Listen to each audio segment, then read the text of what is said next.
Good morning po. Tayo po'y mag-aral ng salita ng Diyos. The book of Hebrews chapter 6 verse 12. Kaya't huwag kayong maging tamad, tularan ninyo ang mga taong dahil sa kanilang pagtitiis at pananalig sa Diyos ay tumatanggap ng mga ipinangako niya. Faith determined by your action. At sa series po natin this week, may gusto po kong patunayan sa inyo na sa buhay na ito, pwede po natin tanggapin yung ipinangako ng Diyos. Yung pong sinasabi ng verse na ating pong binasa. Kaya lamang po napakahalaga na maunawaan natin na marami pong taong hindi nakaka-experience po nito dahil sa kanilang tinatawag na spiritual laziness. Yun po yung tinutukoy ditong katamaran. At alam niyo po, sa buhay ding ito, huwag kayong maniniwala na hindi natin mai-enjoy yung mga ipinangako ng Diyos o sa kabilang buhay na lamang natin mai-enjoy yung ipinangako ng Diyos. Maging sa buhay na ito, pwede po nating ma-enjoy at matamasa yung ipinangako ng Diyos. Kaya lang, dapat po may matutunan po tayo sa aspeto ng pananampalataya. At napakahalaga po na maintindihan natin na yung pananampalataya pong totoo ay kumikilos po yan. At dito po sa James chapter 2 verse 22, binabanggit siya ni James at ginamit niya pong example si Abraham. Ang sabi niya, you see that his faith and his actions were working together and his faith was made complete by what he did. Kasi po yung totoong pananampalataya, kinakikitaan po ng pagkilos o ng gawa. Sabi diyan, magkalakip sila. At hindi po nag-aaway si James at si Paul sa Biblia. Tandaan niyo po, pagka pinag-uusapan po yung faith, pareho po sila ng sinasabi, maging si Paul sa Ephesians chapter 2 verse 10, ang sabi niya, yung totoong taong naligtas ay kakikitaan siya ng mabubuting gawa. Kaya mahalaga po maintindihan natin yun. Na yung totoong pananampalataya may kasama po yung pagkilos. Kaya yung pananampalatayang walang pagkilos, ang gumagawa lamang po niyan ay yung demonyo. Sabi sa James chapter 2 verse 19, naniniwala sila, meron silang head knowledge na may Diyos, pero hindi sila kumikilos. Ang totoong pananampalataya po kasi kumikilos po yan. Kaya para ma-experience po natin yung mga ipinangako ng Diyos, ay dapat po ay alisin natin yung tinatawag na spiritual laziness. Ikilos natin kung ano yung ating pinaniniwalaan. Act what you believe. Kaya sa Biblia, makakabasa kayo ng mga verses na nagsasabi na kailangan kumilos tayo. For instance, sa 1 Timothy chapter 6, verse 12, ang sabi po diyan, fight the good fight of faith. Lay hold of eternal life to which you were called and have confessed the good confession in the presence of many witnesses. So dito sinasabi, fight the good fight of faith. Lay hold. Panghawakan mo yung eternal life na tinanggap mo. So ibig sabihin, may pakikipaglaban pa pala nagagawin tayo, para tayo mga Israelites. Sabi ko nga sa inyo, gusto natin ng promised land, pero kailangan makipaglaban tayo doon sa mga higante, sa mga problema sa buhay na ito, sa mga struggles, sa mga pressures ng buhay na ito.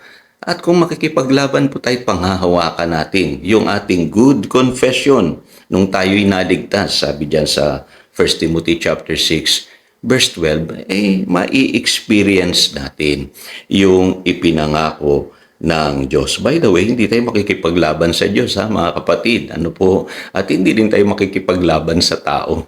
Ang pakikipaglaban natin ay sa spiritual na kalagayan na kung saan kaaway natin ang gumagawa ng mga problema at pagsubok sa ating buhay, ang dyablo. Kaya doon tayo makipaglaban. Kaya hindi madali ang Christian life.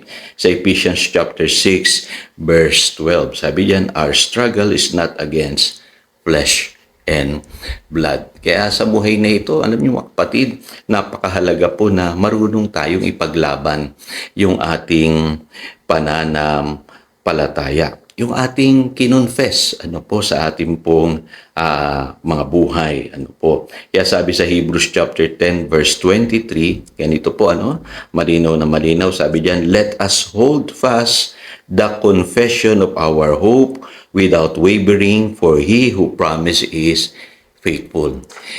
Tapat po ang Diyos. Walang problema po sa Diyos. Tapat po siya. Kaya lang, tayo ba?